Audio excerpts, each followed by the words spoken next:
Messieurs, dames, bonjour. Cette fois-ci, nous allons faire un petit film qui est destiné à bien comprendre comment fonctionne le carré d'eau et comment bien l'utiliser. La première chose qu'il faut faire avant d'utiliser ce type de matériel, c'est bien de comprendre à qui il est destiné et donc à qui il n'est pas destiné. Alors, d'abord, prenons quelqu'un comme Emma qui est en position fétale, complètement recroquevillée sur elle-même, etc. Ce fauteuil n'est en principe pas du tout adapté, sauf cas absolument exceptionnel. La personne, au contraire, qui est vraiment le cœur de cible, si je puis dire, pour ce genre de fauteuil, c'est Doris. Doris, c'est qui? C'est quelqu'un qui est levé avec un lève-personne, avec un harnais, et qui va donc pouvoir être positionné sur ce fauteuil. Et là, c'est vraiment quelque chose d'absolument exceptionnel. C'est le seul fauteuil au monde qui va permettre son déshabillage complet, bien qu'elle ait été positionnée totalement habillée, avec son harnais, le lève-personne, etc. Nous allons voir ça un petit peu plus tard. Forcément, ce fauteuil peut être utilisé aussi sur des gens un petit peu moins dépendants, comme par exemple Karl, qui en principe ressort plutôt d'un autre type de fauteuil, mais ce fauteuil est parfaitement adapté à ce monsieur, puisque là, en l'occurrence, on va pouvoir lui faire une toilette tout à fait rigoureuse et qui sera vraiment parfaite. On peut même éventuellement l'utiliser avec des personnes moins dépendantes telles que Barbara, c'est-à-dire, vous savez, le résident qui vient avec un déambulateur, qui va d'ailleurs pouvoir déshabiller le bas de son corps avant même de monter sur le fauteuil, et donc permettre d'utiliser le fauteuil uniquement dans une partie de ses fonctionnalités, et donc de donner une douche extrêmement rapide. Et donc, procédons un petit peu à son utilisation. Alors, vas-y.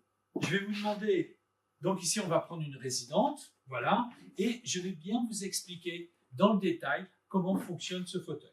Donc c'est toujours la même règle. Quand vous avez un frein sur chacune des 4 roues, vous enclenchez 2 freins et vous savez que votre fauteuil est sécurisé. N'oubliez pas d'utiliser la hauteur variable pour ajuster le siège à la hauteur de la personne. Et une fois que vous aurez positionné l'assise, je vais te demander de bien vouloir t'asseoir.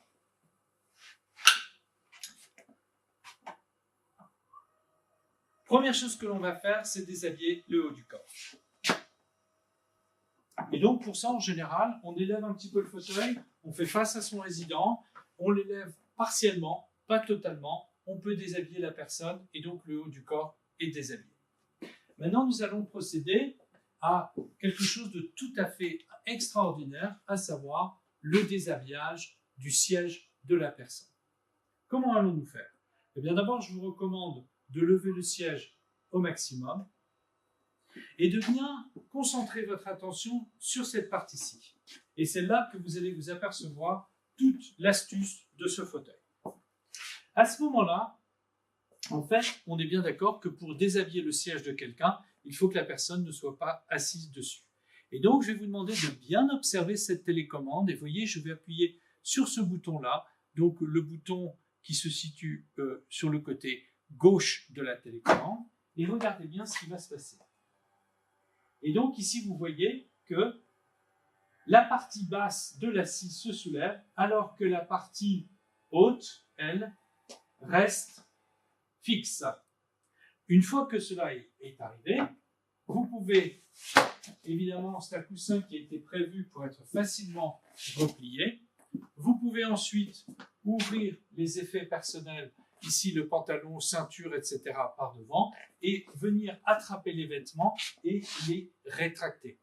Faites bien attention de les rétracter le plus bas possible, parce que quand vous allez continuer le déshabillage, ça va vous rendre un sacré service. Une fois que cela est fait, en général, souvent ces zones sont particulièrement sales, souillées, etc. Et donc, très souvent, à ce moment-là, on commence d'entrée de jeu la toilette pour pouvoir retirer, je dirais, tout de suite nettoyer les parties les plus souillées.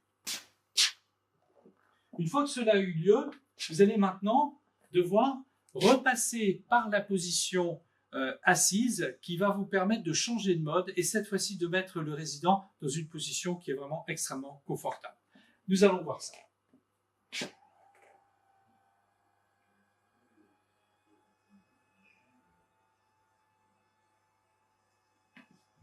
je vais vous demander de bien prêter attention et vous allez peut-être entendre un petit bruit mécanique, voilà, qui signe que votre fauteuil a donc changé de mode. Et il y aura aussi un petit signal visuel, lumineux, un petit clignotement qui montre que votre fauteuil s'est donc reconfiguré dans l'autre mode.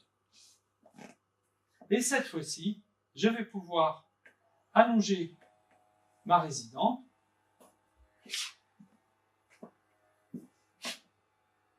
N'hésitez pas d'ailleurs toujours à adapter la hauteur de l'oreiller auprès de la personne. Et vous voyez là que, contrairement à tout à l'heure, il n'y a pas de rupture de continuité et donc la personne est vraiment installée dans une position particulièrement confortable. À partir de maintenant, vous allez pouvoir donc déshabiller le haut du corps, déshabiller chaussures, chaussettes, bas, etc. et bas de contention. Vous allez ensuite pouvoir procéder à la toilette de la personne sans aucune difficulté, sachant que toute la partie arrière et les zones intimes ont été nettoyées alors que la personne était on venait juste de dégager le siège. Vous allez aussi pouvoir procéder au lavage des cheveux et là vous allez certainement particulièrement apprécier le Carendo dans cette fonctionnalité puisque vraiment il permet de fonctionner d'une façon particulièrement ergonomique.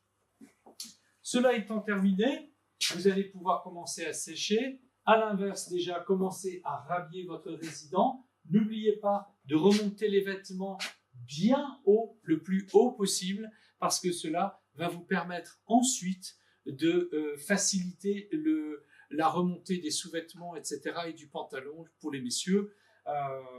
Ce sera vraiment très, très, très utile. Et donc, à l'inverse de tout à l'heure, on va une fois encore repartir en position assise, et vous l'aurez peut-être compris, nous faisons ça de telle sorte que nous allons pouvoir changer de mode. Et donc, là encore, nous allons entendre un bruit significatif et notre petit voyant qui s'allume et qui nous montre que le fauteuil s'est reconfiguré. Là, exactement comme tout à l'heure, on va relever l'assise. Cette fois-ci, il ne s'agit plus du tout de nettoyer qui que ce soit, mais tout simplement de rhabiller la personne. Donc on l'allonge bien en arrière. Une fois que la personne a bien été allongée en arrière, on va pouvoir rattraper le pantalon à droite, puis à gauche. Ne pas oublier de sécher évidemment le fauteuil et le coussin. Remettre ceci en place.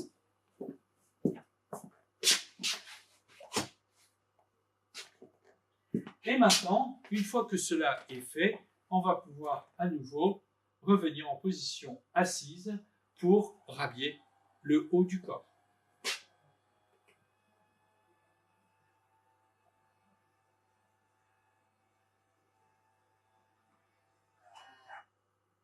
En général, tout comme tout à l'heure, on va un petit peu abaisser la hauteur du fauteuil.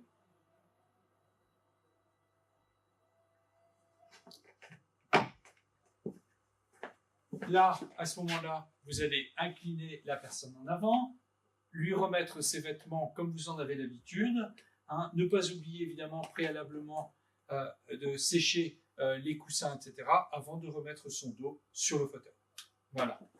Et puis maintenant, eh bien, on va pouvoir remettre le harnais, puisque, rappelez-vous, on est en train de lever une personne qui est totalement dépendante, une personne qui est incapable de porter son poids sur ses jambes, et donc avec cette personne, fort logiquement, il faut utiliser un lève-personne, que ce soit un lève-personne au sol ou un lève-personne au plafond. Une fois donc que le harnais est mis en place, eh bien, rattachez tout de suite votre appareil avant de descendre la personne. Ce sera encore un petit gain de temps. C'est un petit plus. Et là, en l'occurrence, comme on a quelqu'un qui n'est pas dépendant du tout, je vais la ramener au sol. Voilà, je te demande de tenir. Voilà, je te remercie. Maintenant, on va passer un petit peu à des aspects un peu plus techniques concernant cet appareil. Alors, D'une part, je pense que vous apprécierez très rapidement ce petit filet qui est ici à l'arrière, qui sert à mettre des effets personnels. Ça peut être du shampoing, une bouteille de shampoing, enfin des objets qui vont être utilisés pendant votre douche.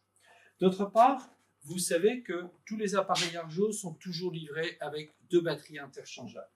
Et donc, le Carendo ne déroge pas à cette règle. Et donc, il est équipé d'un jeu de 2 batteries. L'une doit être en charge en absolue permanence dans le lieu que vous aurez désigné. Et l'autre, par contre, est engagée dans l'appareil, bien enfoncée en butée, de façon à ce que l'appareil soit prêt à être utilisé. Quand est-il préférable de changer de batterie? À mon sens, le mieux est de changer les batteries avant la première utilisation du matin. Maintenant, si vous préférez la changer moins fréquemment, eh bien dans ce cas, l'appareil va vous signaler que la batterie est en train de diminuer sa charge, elle est arrivée à peu près 30% de sa charge maximale, et que donc là, vous pouvez finir votre soin, mais qu'à la suite de votre soin, il faudra absolument changer de batterie. D'autre part, si on parle maintenant du nettoyage de ce matériel, eh bien sachez que c'est un matériel qui est fait pour les parties métalliques d'inox peint enduit d'une peinture époxy, donc c'est extrêmement résistant à la corrosion, mais quand même, ça n'aime pas du tout ce qui est produit chloré, surtout s'ils sont très concentrés. Si vous avez obligation de le faire, surtout rincez bien le produit et ne le laissez pas en permanence sur la matière. De même, les matières en plastique, comme ici, n'aiment pas trop ce genre de produits, et donc essayez de privilégier au maximum les nettoyants qu'on appelle surface haute. Dernier point, vous avez ici un bouton d'arrêt d'urgence. Ce bouton d'arrêt d'urgence, il est réglementaire, nous devons vous le fournir, et donc pensez bien à le désengager, mais si vous voyez que le bouton d'arrêt d'urgence a été enfoncé, avant d'utiliser et de le désengager, essayez de vous renseigner pour savoir si par hasard, il n'y aurait pas une raison technique, un danger potentiel qui fait que quelqu'un aurait enclenché cet arrêt d'urgence. Il faut toujours vérifier. Dessous, vous l'aurez peut-être remarqué, il y a un bouton de descente. Alors c'est une descente, je dirais, de suppléance au cas où la télécommande viendrait à ne plus fonctionner. Un petit conseil d'ailleurs, avant d'utiliser ce genre de choses, sachez que parfois les télécommandes, quand elles se mettent à dysfonctionner, peuvent empêcher aussi les descentes de secours de fonctionner, et donc à ce moment-là, il faut retirer aussi la télécommande. Voilà, écoutez, je crois avoir fait à peu près le tour de ce matériel. Je vous en souhaite vraiment une très très bonne utilisation. Une petite recommandation, commencez à l'utiliser sur une personne qui est coopérative, qui ne vous pose pas de problème de troubles du comportement ou quoi que ce soit, ou des problèmes de surcharge pondérale. Et puis ensuite, vous vous attaquerez à des résidents un petit peu plus délicats. Voilà, je vous en souhaite une très très bonne utilisation, et bien peut-être à bientôt avec d'autres appareils.